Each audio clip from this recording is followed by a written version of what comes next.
को good morning, सुप्रभात और नमस्कार।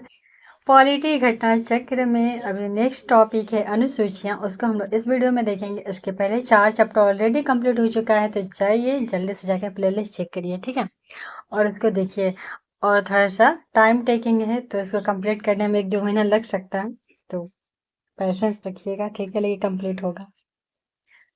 अनुसूचियां भारत के मूल संविधान में 8 अनुसूचियां थी।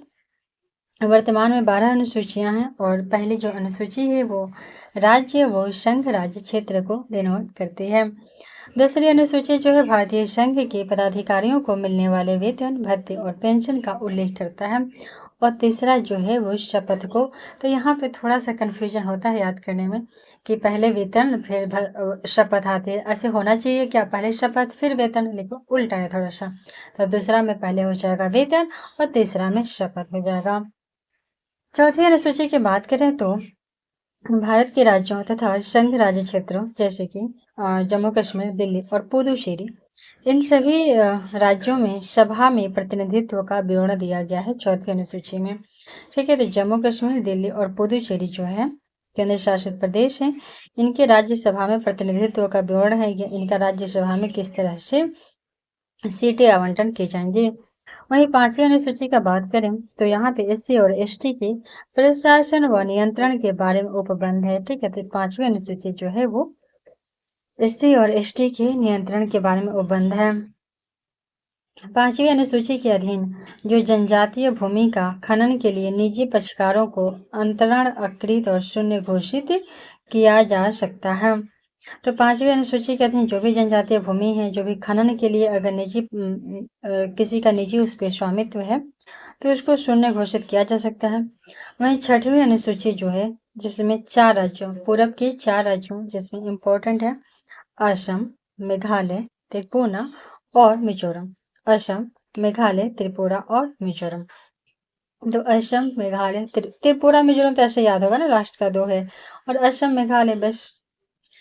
तो इनके जनजातीय क्षेत्रों के प्रशासन के बारे में उपबंध है, किस तरह से वहां पे प्रशासन का व्यवस्था किया जाएगा। 7वीं अनुसूची जो है वो केंद्र व राज्यों के बीच में शक्तियों का विभाजन करता है। 7वीं अनुसूची, इसमें 3 सूचियां हैं, संघ सूची, राज्य सूची और समवर्ती सूची। संघ सूची में कुल 97 विषय का उल्लेख है। संघ सूची में कुल 97 विषय का उल्लेख है। वर्तमान में गणना की दृष्टि से कुल 98 का उल्लेख हो गया है, अर्थात एक उसमें एक्स्ट्रा जुट गया है, लेकिन कुल इस तरह से बात करें तो कितना हो जाएगा, 97, जिस पर कानून बनाने का अधिकार केवल संघ को है। वहीं अगर राज्य सूची की बात करें तो अभी 66 विषय हैं, और वर्तमान में गणना की दृष्टि से कुल 59 है, जिन पर कानून राज्य द्वारा बनाए जाते हैं। वहीं समवर्ती सूची की बात करें तो अभी कुल 47 है, और गणना की दृष्टि से 52 है। तो कुल मिला के हम लोग को इस तरह से याद करना है, संघ 97, राज्य 66 और समवर्ती 47। 97, 66, 47, 97, 66, 47, 97, 47। तो संघ और राज्य समवर्ती हो जाएगा 97, 47, और राज्य हो जाएगा 66। ये गणना की दृष्टि से बात करें तो यहाँ पे 98 है, यहाँ पे 59 है, और यहाँ पे 52 है। 98, 59, 52, 98, 59, 52, ठीक है, 98, 59, 52, 97, 66, 47, 97, 66, 47, 98, 59, 52, जिन पर कानून बनाने का अधिकार जो है संघ तथा राज्य दोनों का है। पुलिस, लोक स्वास्थ्य, स्वच्छता, प्रति व्यक्ति कर, गैस, कृषि, रेलवे, पुलिस, कारागार, पंचायती राज एवं भूमि जो है ना, भूमि सुधार राज्य जो है वो सारे के सारे राज्य सूची का विषय है। रेडियो और टेलीविजन, शेयर मार्केटिंग, डाकघर, बजट, जनगणना। जनगणना इंपॉर्टेंट है, क्वेश्चन बन सकता है क्योंकि अभी ये सब न्यूज में है। जनगणना, बैंकिंग, बीमा, रक्षा, रेलवे, निगम कर, ये सभी के सभी संघ सूची के विषय हैं। फिर से एक बार, रेडियो, टेलीविजन, शेयर बाजार, डाकघर, बजट, बचत, जनगणना, बैंकिंग, बीमा, रक्षा, रेलवे, निगम, सभी के सभी संघ सूची के विषय हैं। आर्थिक योजना, आपराधिक मामले, जनसंख्या नियंत्रण और परिवार नियोजन, शिक्षा, वन, दंड प्रक्रिया, विवाह, विवाह विच्छेद, तलाक एवं गोद लेना, ये सभी के सभी समवर्ती विषय का है। तो समवर्ती विषय कौन है? आर्थिक योजना। देखिए आर्थिक योजना, इसमें थोड़ा सा कंफ्यूजन हो सकता है कि केंद्र, क्योंकि आर्थिक चीजों पर तो दोनों बना सकते हैं ना, केंद्र और राज्य। तो आर्थिक आपराधिक मामले, ये बड़ा इंपॉर्टेंट है। आपराधिक मामले में भी दोनों कर सकता है केंद्र और राज्य, तो समवर्ती सूची का। इसके अलावा जनसंख्या नियंत्रण भी दोनों कर सकता है, शिक्षा भी दोनों दे सकता है, वन के विषय में भी दोनों कानून बना सकता है, दंड प्रक्रिया के विषय में भी दोनों कानून बना सकता है, विवाह के बारे में भी, विच्छेद, तलाक, गोद, ये सारा का सारा जो कंसेप्ट है वो समवर्ती सूची का विषय है। 8वीं अनुसूची, इसमें भारतीय संविधान द्वारा वर्तमान में मान्यता प्राप्त 22 भाषाओं का उल्लेख किया गया है। कितने भाषा? तो अभी यहाँ पे 22 भाषाओं का उल्लेख किया गया है। मूलतः इसमें जो है 14 भाषाएं थी। जब शुरू में संविधान बना था तो 14 था, लेकिन अभी कितनी हो गई? 22। वर्ष 1967 में सिंधी को जोड़ा गया था। कौन सा संशोधन द्वारा? तो 21वां। 1992 में नमक, नेपाली, मणिपुरी और कोंकणी, इसको ट्रिक है, नमक, नमक, नेपाली, मणिपुरी, कोंकणी से याद करेंगे। 92 में जोड़ा गया था 71वें संशोधन द्वारा। वहीं 92 संशोधन 2004 में जोड़ा गया था बोडो, डोगरी, मैथिली और संथाली। ठीक है, तो ऐसे याद करेंगे, बोडो, सेकेंड डोगरी, तीसरा मैथिली और चौथा संथाली। तो बोडो, डोगरी, मैथिली, संथाली। ठीक है, बोडो, डोगरी, मैथिली और संथाली, ठीक है। तो देखिए 3 संशोधन हुआ।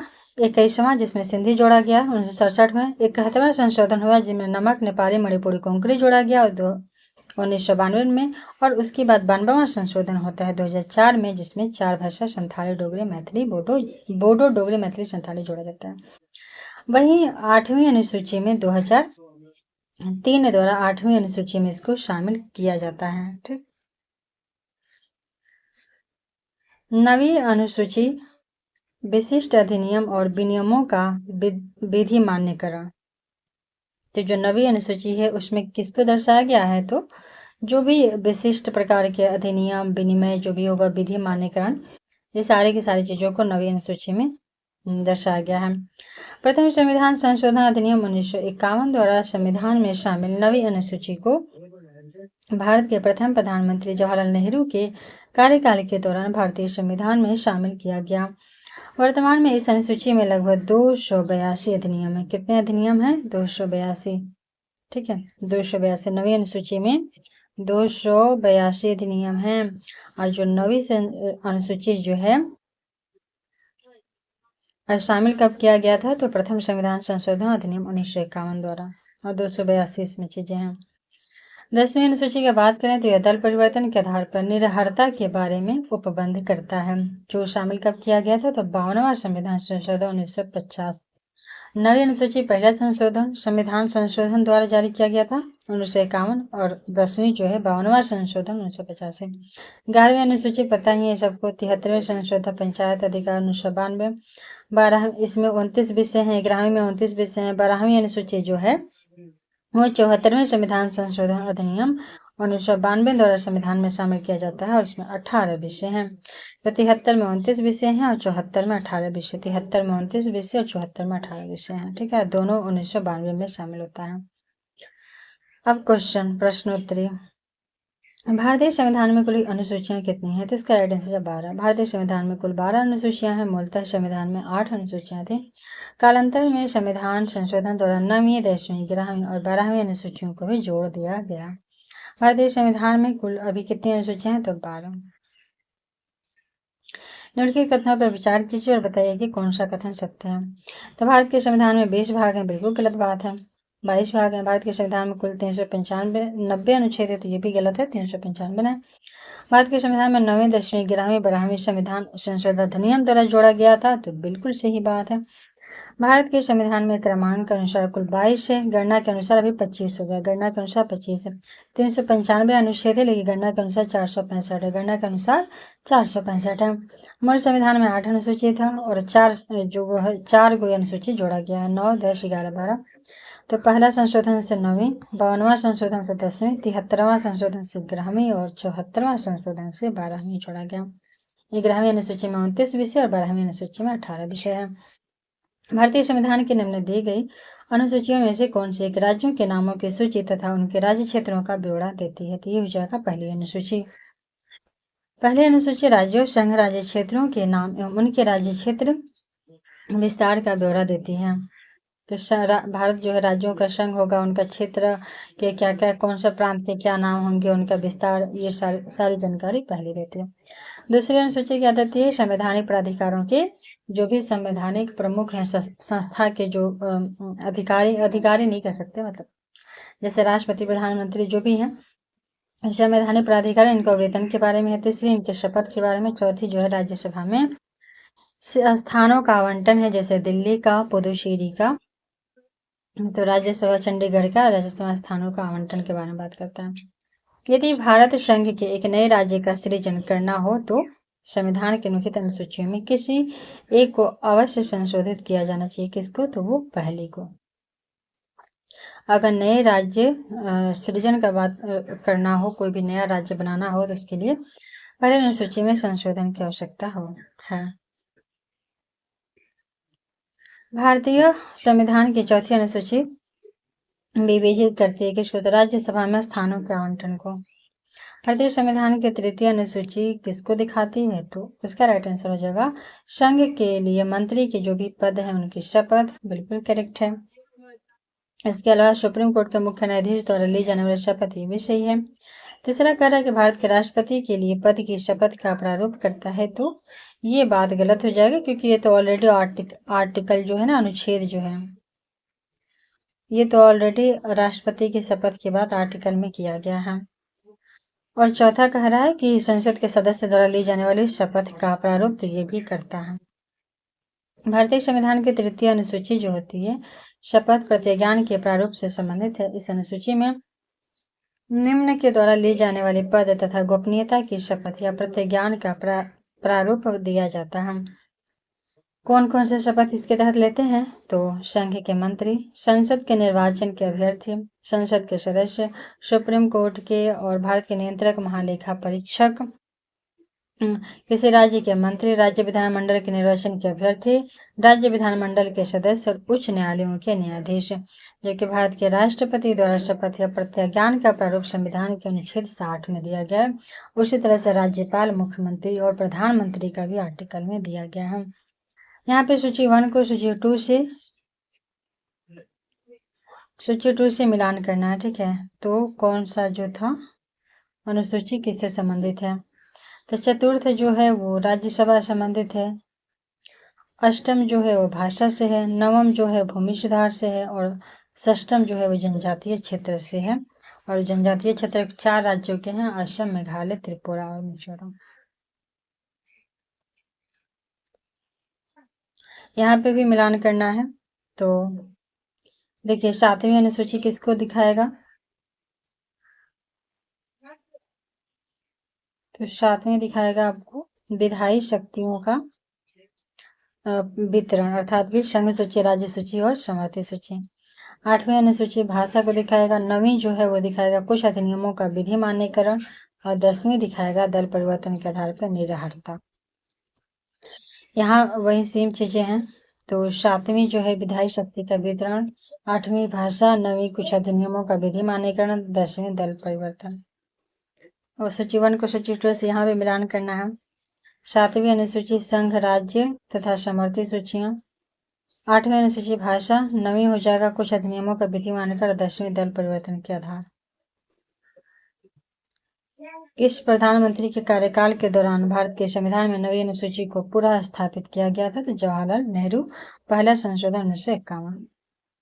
तो प्रथम प्रधानमंत्री जवाहरलाल नेहरू के कार्यकाल के दौरान भारत के संविधान में 9वीं अनुसूची को पुनः स्थापित किया गया था। 9वीं अनुसूची को प्रथम संविधान संशोधन 1951 के द्वारा संविधान में 1951 में जोड़ा गया।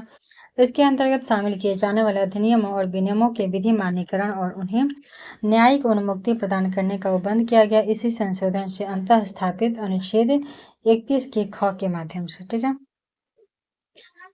तो यह जो संशोधन हो पाया, तो अंतः स्थापित अनुच्छेद 31 का ख के माध्यम से हो पाया। 31 जो आर्टिकल है उसके ख के माध्यम से। इसका मुख्य उद्देश्य था तत्कालीन समय में जो भी जमींदारी प्रथा थी उसके उन्मूलन हेतु निर्मित किए जाने वाले भूमि सुधार कानूनों को न्यायालय में चुनौती देने से रोका जाना, क्योंकि उस टाइम जो था वो भूमि जमींदारों के पास बहुत ज़्यादा थी, तो उस भूमि पे कोई सरकारी योजना है या फिर लोगों को अगर डिस्ट्रीब्यूट करना है जो भूमिहीन है, तो उसके लिए वो मौलिक अधिकार में था, तो वो लोग न्यायालय जाते थे, तो उनको उस चुनौती देते थे। उस चुनौती को रोकने के लिए संशोधन करके नवी अनुसूची में डाला गया। पहले संशोधन द्वारा नवी अनुसूची बनाई गई ताकि इसमें कहा गया कि इसको चुनौती नहीं दिया जा सकता।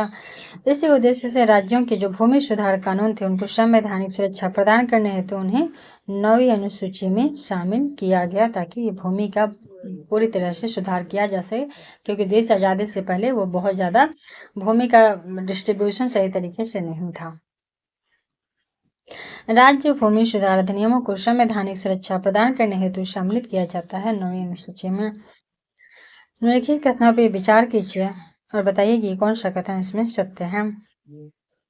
भारत की संसद किसी कानून विशेष को भारत के संविधान की नवी अनुसूची में शामिल करता है, तो बिल्कुल ये करेक्ट आंसर है कि कानून विशेष को भारत के संविधान की नवी अनुसूची में शामिल करता है। सेकंड कहता है कि नवी अनुसूची किसी न्यायालय द्वारा नहीं, कोई निर्णय भी नहीं।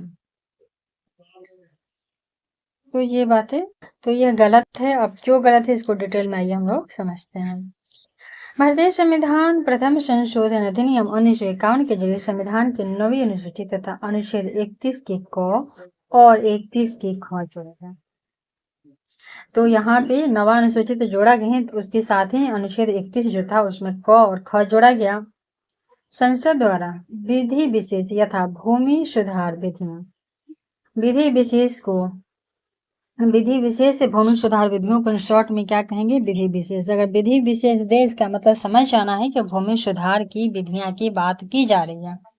तो भूमि सुधार विधियां अर्थात की विधि विशेष को नवी अनुसूची में रखा जा सकता है, जिन्हें न्यायिक समीक्षा से बचाव दिया जाना आशयित हो। वर्तमान में नवी अनुसूची में लगभग 282 विधायी शामिल है। 282 विधियां जो है वो शामिल की गई हैं। अनुच्छेद 31 का ख क्या कहता है, जिसके थ्रू ये पॉसिबल हो पाया। यह कहता है कि नवी अनुसूची में उल्लिखित नियमों और विनियमों को इस आधार पर शून्य नहीं समझा जाएगा कि विभाग 3 के किन्हीं उपबंधों और प्रदत्त अधिकारों में से किसी से असंगत हैं या उनको छीन लेते हैं या न्यून करते हैं, किंतु वर्ष 2007 में सुप्रीम कोर्ट ने आई.आर. कोएल्हो बनाम आई.आर. कोएल्हो जो व्यक्ति थे वो तमिलनाडु जो थे तमिलनाडु राज्य सरकार के खिलाफ जो इस मामले में लेके केस किए थे, उस मामले में निर्णय देते हुए यह स्पष्ट किया गया कि संसद को नवी अनुसूची में विधि विशेष को प्रविष्ट करने की शक्ति प्रदान की गई है, क्योंकि वो विधि जो है ना, विधि विशेष अर्थात भूमि सुधार जो भी नियम है उसको संसद को अधिकार है कि आप जितनी विधियां जो है उसमें शामिल कर सकते हैं आप चाहें तो। इसीलिए तो 282 विधियां अभी तक शामिल हो पाई हैं, किंतु यह न्यायिक समीक्षा के दायरे से बाहर नहीं है। लेकिन इसका मतलब ये नहीं है कि आप जो भी उसमें शामिल कर रहे हैं तो वो न्यायिक समीक्षा के दायरे से बाहर है। उसको न्यायिक समीक्षा किया जा सकता है, लेकिन कब किया जा सकता है उसके लिए भी कुछ शर्तें हैं।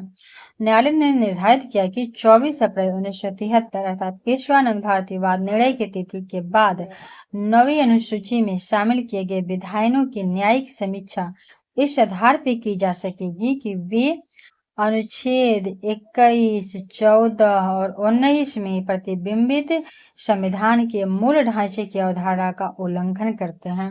कुल मिला के कहने का अर्थ ये है कि वैसे तो नवी अनुसूची में जो विषय भूमि सुधार संबंधी जो नियम है, विधियां हैं, उसमें 282 शामिल हैं। उसमें तो कोई न्यायालय हस्तक्षेप डायरेक्ट नहीं कर सकता, लेकिन वो कर सकता है कब ये निर्णय आया, कब कर सकता है, किस कंडीशन में कर सकता है।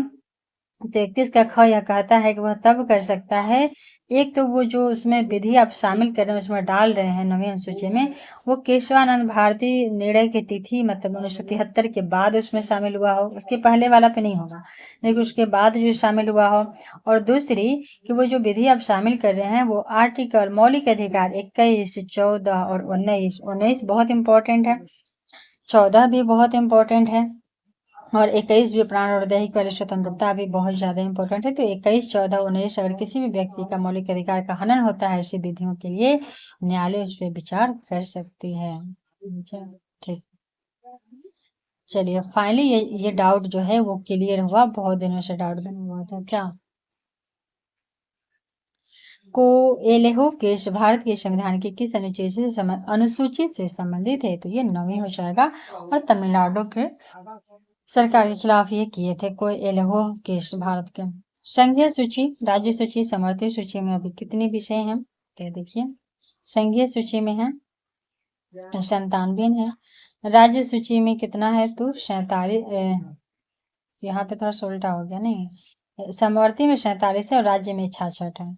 ठीक है, समवर्ती में 47 और राज्य सूची में 66 विषय हैं। 97 संघीय, समवर्ती 47 और 66 राज्य में। लेकिन गणना के अनुसार बात करें तो संघीय में 98, राज्य में 59 और फिर समवर्ती में 52 हो जाएगा। समवर्ती में 52, राज्य में 59 और संघीय में 98। भारत के संविधान के अंतर्गत आर्थिक योजना का विषय क्या है, तो आर्थिक योजना का विषय समवर्ती सूची है। समवर्ती सूची की प्रविष्टि संख्या 20 आर्थिक और सामाजिक आयोजन का उल्लेख करती है।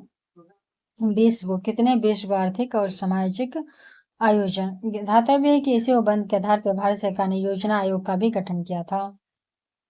तो जो आर्थिक योजना है ना कि मतलब इकोनॉमिकली बेनिफिट हो देश की जनता को, उसके लिए संघ भी नियम बना सकता है, राज्य भी इसी के तहत। ऐसे में 20 वो है, ठीक है 20 वो ऐसे प्रकार का, तो उसी के द्वारा योजना आयोग भी लागू हुआ था।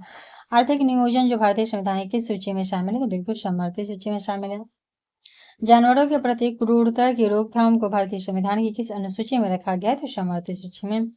जानवरों के प्रति क्रूरता की रोकथाम, prevention of cruelty to animals, prevention of cruelty to animal संविधान के 7वीं अनुसूची के समवर्ती सूची में प्रविष्टि 17 के तहत उल्लिखित है। किसके तहत, 17 के तहत। निम्नलिखित में से कौन सा विषय समवर्ती सूची का है, तो आपराधिक मामले, ठीक है। पुलिस जो है वो भी नहीं है। रेडियो टेलीविजन विदेशी, ये रेडियो टेलीविजन विदेशी मामले तो केंद्र का है। आपराधिक मामले जो है वो समवर्ती सूची का है, और जबकि पुलिस जो है वो राज्य का है। तो यहाँ पे कंफ्यूजन हमेशा बनता है कि जब पुलिस राज्य का है तो आपराधिक केंद्र का है। तो आपराधिक मामले दोनों का है, केंद्र और राज्य का, लेकिन पुलिस का बात करेगा तो वो राज्य का होगा। बाकी रेडियो टेलीविजन विदेशी तो केंद्र का है ही। निम्नलिखित में से कौन से मत जो है भारत के संविधान के समवर्ती सूची में है, तो इसका राइट आंसर हो जाएगा जनसंख्या नियंत्रण और परिवार का नियोजन। तो भारत के संविधान के समवर्ती सूची में शामिल है जनसंख्या का नियंत्रण और परिवार का नियोजन। जनसंख्या नियंत्रण और परिवार नियोजन जो है वो समवर्ती सूची तथा लोक स्वास्थ्य और स्वच्छता प्रति व्यक्ति कर निखात जो निधि है वो राज्य सूची के अंतर्गत आते हैं। तो जनसंख्या नियंत्रण का बात करें, परिवार नियोजन का, तो वो समवर्ती सूची में शामिल है। वहीं लोक स्वास्थ्य और स्वच्छता की बात करें तो वो प्रति व्यक्ति कर एवं निखात निधि राज्य सूची के अंतर्गत आते हैं। निम्नलिखित में से कौन सा सही सम्मिलित नहीं है, तो इसमें से सही सम्मिलित नहीं है, इसका राइट आंसर देखिए हो जाएगा राज्यसभा में सीटों का बंटवारा, ये चौथी में है ना कि दूसरी में है। बाकी सार्वजनिक स्वास्थ्य और स्वच्छता जो है वो राज्य सूची का विषय है। जनगणना संघ सूची का विषय है और दल विरोधी जो है वो 10वीं अनुसूची में है। तो सार्वजनिक स्वास्थ्य और स्वच्छता की बात करें तो वो 7वीं अनुसूची में, राज्य सूची की प्रविष्टि 6 में उल्लिखित है। ठीक है, तो 7वीं अनुसूची के राज्य सूची में प्रविष्टि 6 में है। वहीं जनगणना की बात की जाए तो वो भी 7वीं अनुसूची में संघ सूची में है और राज्यसभा में सीटों का आवंटन 4थी में, 10वीं में दल विरोधी। निम्नलिखित में से कौन सा विषय समवर्ती सूची में है, तो ये हो जाएगा शिक्षा। ठीक, पुलिस तो राज्य सूची का है, रक्षा केंद्र का है, और जो कृषि है वो देखिए किसका है। तो भारतीय संविधान में संघीय ढांचे को मजबूती प्रदान करने के लिए विषयों का केंद्र और राज्यों के मध्य विभाजन किया गया, ये तो हो गया। ठीक है, तो यहाँ पे शिक्षा जो हो जाएगा और राज्य सूची में हो जाएगा, राज्य सूची में शामिल थी, लेकिन संघ और राज्य दोनों के लिए इसके समान महत्व को देखते हुए 42वां संशोधन 1976 में, 42वां संशोधन 1976 के धारा 57 द्वारा इसे समवर्ती सूची में डाल दिया गया। अर्थात पहले शिक्षा राज्य का विषय था, लेकिन अब वो समवर्ती का हो गया। कौन सा संशोधन, तो 42वां संशोधन 1976। पुलिस जो है वो राज्य का है और रक्षा जो है वो संघ का है, और कृषि भी जो है वो राज्य का ही विषय है, कृषि भी राज्य का। शिक्षा जो प्रारंभ में राज्य सूची का विषय था उसे समवर्ती सूची में हस्तांतरित कब किया गया? तो 42वां संविधान संशोधन 1976 के धारा 57 के द्वारा। भारतीय संविधान के किस संशोधन में वनों को राज्य सूची का से हटा करके समवर्ती सूची में शामिल किया गया? तो ये भी 42वां संशोधन। तो भारत के मूल संविधान में वन जो था फॉरेस्ट था वो 7वें अनुसूची के राज्य शिक्षा की तरह वन भी राज्य का विषय था। शिक्षा और वन दोनों और दोनों को एक ही संशोधन 1976 द्वारा वन को राज्य से हटा के समवर्ती में कर दिया गया और 17 के क के तहत और 17 में किया गया था शिक्षा का। 17 ही था ना, 57 और 17 के क के तहत वन को। भारत के संविधान के अंतर्गत विषय तथा संबंधित सूची के बारे में निम्न युग्मों में से कौन सा एक सम्मिलित नहीं है? ठीक है, तो बताना है कौन सा सही नहीं है। तो वन जो है वो किसका है? तो समवर्ती सूची का बिल्कुल। शेयर बाजार जो है वो गलत है क्योंकि शेयर बाजार संघ का है ना कि समवर्ती का। डाक अगर बचत संघ का जन जो स्वास्थ्य है वो राज्य सूची का विषय है। भारतीय संविधान में अनुच्छेद 245 से लेकर के अनुच्छेद 255 तक केंद्र और राज्यों के बीच विधायी शक्तियों का विभाजन किया गया है तथा इस संदर्भ में 7वीं अनुसूची में संघीय संघ सूची, राज्य सूची और समवर्ती सूची का प्रावधान किया गया है। इसमें वन जो है समवर्ती सूची में और जन स्वास्थ्य राज्य सूची तथा शेयर बाजार डाकघर बचत संघीय सूची में शामिल किया गया है। और ये केंद्र और राज्य के बीच विधायी शक्तियों का विभाजन जो मिलता है देखने को 245 से 255 अनुच्छेद के बीच। ठीक है, 245 से 255। केंद्र सूची यहाँ पे किसका कौन सा विषय है? तो देखिए इसका राइट आंसर हो जाएगा केंद्र सूची जनगणना जो विषय है केंद्र का है। पुलिस और सार्वजनिक जो स्वास्थ्य है वो राज्य का विषय है। वहीं जनसंख्या नियंत्रण और परिवार नियोजन जो है वो समवर्ती सूची का है और अवशिष्ट विषय जो है वो अंतरिक्ष अनुसंधान है। केंद्र सूची का हो जाएगा जनगणना, राज्य सूची पुलिस सार्वजनिक स्वास्थ्य, समवर्ती का जनसंख्या नियंत्रण और परिवार नियोजन जो है वो समवर्ती का है। इसके अलावा केंद्र के अधीन अवशिष्ट विषय जो है वो अंतरिक्ष अनुसंधान का। भारतीय संविधान के कौन सा प्रावधान जो है वो शिक्षा पे प्रकाश डालते हैं, प्रभाव डालते हैं? तो यहाँ पे सभी के सभी हैं, डीपीएसपी भी है, ग्रामीण और शहरी स्वास्थ्य निकाय भी है। शिक्षा पे प्रभाव डालने वाला पंचम अनुसूची, षष्ठम और सप्तम अनुसूची तीनों का तीनों ये सभी के सभी शामिल है। प्रतिनिधि निदेशक तत्व डीपीएसपी में जो आर्टिकल 45 है, ग्रामीण एवं शहरी स्थानीय निकायों को क्रमशः अनुच्छेद 243 के 6 और 243 के ब में प्रदान की गई शक्तियों और प्राधिकरणों के अंतर्गत शिक्षा के प्रावधान किए गए हैं। ठीक है, तो डीपीएसपी के 45 में शिक्षा का प्रावधान है। इसके अलावा ग्रामीण शहरी स्थानीय निकाय का बात करें तो 243 के 6 और 243 के ब 243 के 6 और ब। ठीक है, इसमें भी 243 के 6 बी में भी किया गया है, 6 और ब में भी। और 45 के अंतर्गत डीपीएसपी में बच्चों की शैशव पूर्व देखभाल एवं 6 साल की आयु तक शिक्षा का उपबंध किया गया है। इसके अलावा पंचायतों को 243 के 6 के अंतर्गत और नगर पालिकाओं को 243 के ब के तहत शक्तियों, प्राधिकरण और उत्तरदायित्वों का आवंटन भी किया गया है। इसमें कहा गया है कि शिक्षा के प्रबंध की व्यवस्था का भी उत्तरदायित्व शामिल होना चाहिए पंचायतों और नगर पालिकाओं को। इसके अलावा जो 6वीं अनुसूची और 7वीं अनुसूची है, 6वीं अनुसूची क्या है तो जो पूर्वोत्तर क्षेत्र हैं असम, मेघालय, त्रिपुरा, मिजोरम, उनके प्रशासन की बात करता है, वहां भी शिक्षा की व्यवस्था के बारे में बात किया गया है। इसके अलावा 7वीं अनुसूची जिसमें केंद्र राज्य समवर्ती सूची है उसमें भी चीजें दी गई हैं। जबकि 5वीं अनुसूची के तहत एससी और एसटी जनजातियों के प्रशासन हेतु उपबंध शिक्षा पर अप्रत्यक्ष रूप से प्रभाव डालते हैं और एससी एसटी का जो प्रशासन है वो डायरेक्ट नहीं इनडायरेक्टली भी प्रभाव डालता है। भारत के संविधान के निम्नलिखित में से कौन से एक अनुसूची में दल विरोधी कानून बना? तो 10वीं अनुसूची में बनाया गया था। संविधान की 10वीं अनुसूची में दल बदल विरोधी कानून विषयक प्रावधान है। यह अनुसूची 52वां संविधान संशोधन 1985 के द्वारा जोड़ी गई। तात्पर्य है कि 10वीं अनुसूची में 91वें संविधान संशोधन 2003 के द्वारा संशोधन किया गया था। ठीक है, 91वां संशोधन 2003 के द्वारा इसमें संशोधन भी किया गया था। तो ये 52वां 1985 में बनता है और 91वां के 2003 में संशोधन किया गया था। और इस संशोधन का उद्देश्य था कि दल बदल पर रोक लगाने के साथ साथ केंद्र और राज्यों में मंत्रिपरिषद का जो आकार था उसको भी निर्धारित किया जा सके कि जो 15% ही होना चाहिए टोटल सीट का। भारतीय संविधान की किस अनुसूची में दल बदल विरोधी कानून है? तो 10वीं। भारतीय संविधान की 10वीं अनुसूची का संबंध किससे है? तो दल बदल विरोधी कानून से। भारतीय संविधान की 10वीं अनुसूची का संबंध है किससे? दल प्रतिरोधी विधायन से। फिर वही सेम क्वेश्चन यहाँ पे है। भारतीय संविधान की 7वीं अनुसूची के अंतर्गत संघ सूची में कौन सा उल्लेखित नहीं है?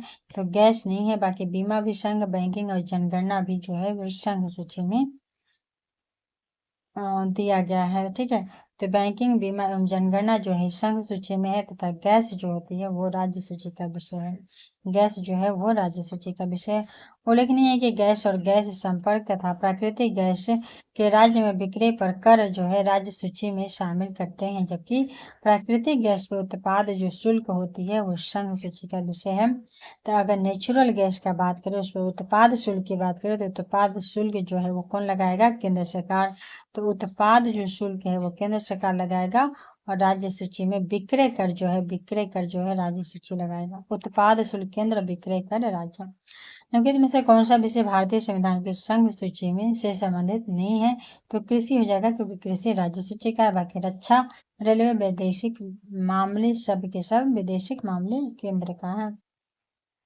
भारतीय संविधान की 7वीं अनुसूची के अंतर्गत राज्य सूची में किसका उल्लेख है? तो रेलवे की पुलिस का। राज्य सूची में पुलिस का है तो रेलवे की पुलिस हो, चाहे कोई भी पुलिस हो तो पुलिस का हो जाएगा। शिक्षा, विद्युत एवं वन जो है समर्थित सूची में शामिल किया गया है। शिक्षा और वन को तो 42वां संशोधन द्वारा शामिल किया गया, विद्युत भी समर्थी में है। जबकि रेलवे पुलिस जो है वो राज्य सूची का विषय है। तथापि कि रेलवे संघ सूची का विषय है, जबकि विद्युत के उपभोग या बिक्री कर पे राज्य सूची में शामिल किया गया है। रेलवे केंद्र का है, लेकिन रेलवे पुलिस राज्य का है और रेलवे का जो विद्युत उपभोग है वो समर्थी सूची का है। ठीक है, विद्युत उपभोग समर्थी। निम्न में से कौन सा राज्य सूची में है? तो रेलवे पुलिस। बाकी निगम, आर्थिक, सामाजिक नियोजन, जनगणना सब केंद्र का है। और जो आर्थिक और सामाजिक नियोजन है वो समवर्ती का है, सॉरी ये केंद्र का नहीं समवर्ती का। जनगणना केंद्र का, निगम जो है वो केंद्र का। निगम और जनगणना केंद्र का, आर्थिक सामाजिक नियोजन समवर्ती का। पंचायती राज विषय निम्नलिखित में से किस सूची में पाया जाता है? तो ये हो जाएगा राज्य सूची में। संविधान की अनुसूची के अंतर्गत 7वीं के अंतर्गत ये जो है पंचायती राज राज्य सूची का विषय है। निम्नलिखित में से कौन सा विषय भारतीय संविधान की 7वीं अनुसूची के 3 समवर्ती सूची में शामिल है? तो ये हो जाएगा दंड प्रक्रिया, अर्थात समवर्ती सूची में दंड प्रक्रिया है। बाकी पुलिस राज्य सूची का है। कारागार और लोक व्यवस्था, देखिए ये थोड़ा सा कंफ्यूजन करता है यहाँ पे। तो कारागार और जो लोक व्यवस्था है ये सभी दोनों का दोनों जो है राज्य सूची का विषय। ठीक है, राज्य सूची का। जबकि पुलिस और कारागार और लोक व्यवस्था ये तीनों का तीनों जो है वो राज्य सूची का, और दंड प्रक्रिया जो है वो समवर्ती सूची में शामिल है। दंड का प्रक्रिया समवर्ती में और कारागार लोक व्यवस्था पुलिस राज्य में। लेकिन आपराधिक मामले की बात करें तो यहाँ पे कंफ्यूजन हो सकता है, वो समवर्ती सूची में शामिल। तो पुलिस राज्य का, देखिए यहाँ पे 3 क्वेश्चन बन गया। पुलिस जो है पुलिस राज्य सूची का विषय है। कारागार जो जेल है वो भी राज्य सूची का विषय है, ये भी राज्य का है। लेकिन अगर आपराधिक मामले का बात करें तो वो समवर्ती सूची का हो जाएगा। विवाह, विच्छेद, गोद लेना ये सभी के सभी तुम लोग को पता ही है किसके तहत आता है, तो समवर्ती सूची में आता है। ठीक है, विवाह, विच्छेद और गोद लेना संविधान के 7वीं अनुसूची के तहत सूचित समवर्ती सूची में आता है। भारतीय संविधान की 7वीं का संबंध राज्य के विधानमंडल के निर्वाचन से है। तो ये क्वेश्चन तो बहुत ही टफ हो जाएगा, इसको याद करना मुश्किल है थोड़ा। तो 7वीं का संबंध राज्य के विधानमंडल के निर्वाचन से है। तो यहाँ पे सूची 1 72 और सूची 2 37 दिया। देखते हैं डिटेल क्या है। भारतीय संविधान की 7वीं अनुसूची की सूची 1 संघ सूची 72 संसद के लिए, राज्यों के विधानमंडलों के लिए तथा राष्ट्रपति और उपराष्ट्रपति के पदों के लिए निर्वाचन आयोग तथा सूची 2 जो है वो राज्य सूची की प्रविष्टि 37 संसद द्वारा बनाई गई किसी विधि के उपबंधों के अधीन रहते हुए राज्य के विधानमंडल के लिए निर्वाचन का संबंध राज्य के विधानमंडल के निर्वाचन से है। अब उसके अंदर प्रविष्टि याद करना थोड़ा डिफिकल्ट हो जाता है, तो चलिए इतना नहीं याद करना। सरकारों द्वारा शुल्क एवं कर लगाने के अधिकार संविधान की किस अनुसूची में उल्लिखित है? तो 7वीं अनुसूची में। केंद्र एवं राज्य सरकार द्वारा करों एवं शुल्कों के अधिरोपण के संबंध में विभिन्न मदे संविधान के 7वीं अनुसूची के तहत उल्लिखित होती हैं। भूमि सुधार ये किस सूची का है? तो राज्य सूची का। भूमि सुधार राज्य सूची का विषय है। राज्य भूमि सुधार अधिनियमों को संवैधानिक सुरक्षा प्रदान करने हेतु नवी अनुसूची में प्रावधान किया गया है और यह राज्य सूची का मामला है भूमि सुधार। भारत के संविधान की किस अनुसूची के अधीन जनजातीय भूमि का खनन के लिए निजी पक्षकारों को अंतरण अकृत और शून्य घोषित किया जा सकता है? तो 5वीं अनुसूची।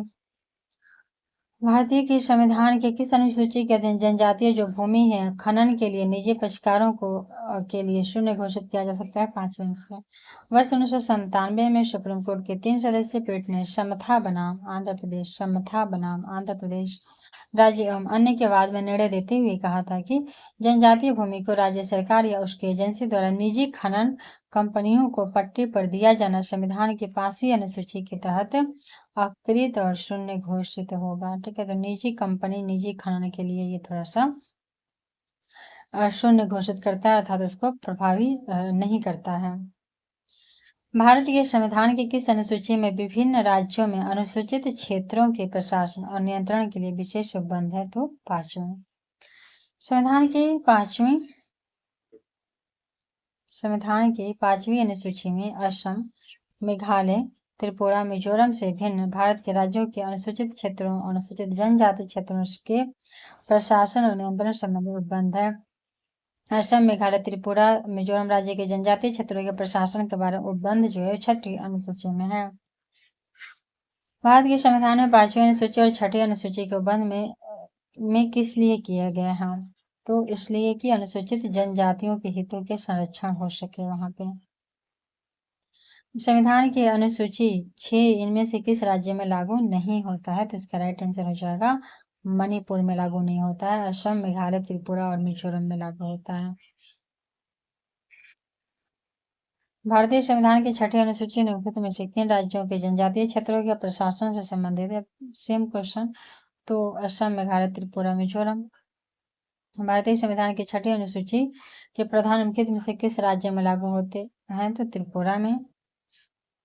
संविधान की 11वीं अनुसूची निम्नलिखित में से किससे संबंधित है? तो पंचायती राज से। 73वें संविधान संशोधन 1992 के द्वारा जोड़ा गया था पंचायती और इसमें 29 विषय हैं, जैसे कि 29 विषय कौन कौन से हैं? तो 11वीं अनुसूची पंचायत में देखिए मत्स्य शामिल होगा, मत्स्य उद्योग, पेयजल, गरीबी उन्मूलन कार्यक्रम, परिवार कल्याण, महिला एवं बाल विकास, सार्वजनिक वितरण प्रणाली, ये सभी शामिल हो जाएंगे जिनपे पंचायतों को विधि बनाने की शक्ति दी गई है। भारत के संविधान की 11वीं अनुसूची में कितने विषय हैं? तो 29 विषय हैं और 12वें में 18 विषय हैं। 29 विषय पे पंचायत जो है अपना खुद का विधि बना सकता है, जैसे क्या है? तो मत्स्य उद्योग, पेयजल, गरीबी उन्मूलन, परिवार कल्याण, महिला बाल विकास, सार्वजनिक वितरण इत्यादि। नेक्स्ट चैप्टर हम लोग का उद्देशिका है, तो हम लोग उद्देशिका पढ़ेंगे किसमें? नेक्स्ट वीडियो में। ठीक है, कोई कमेंट करके बताइए आप लोग कैसा लगा वीडियो, थोड़ा सा मोटिवेशन मिलता है।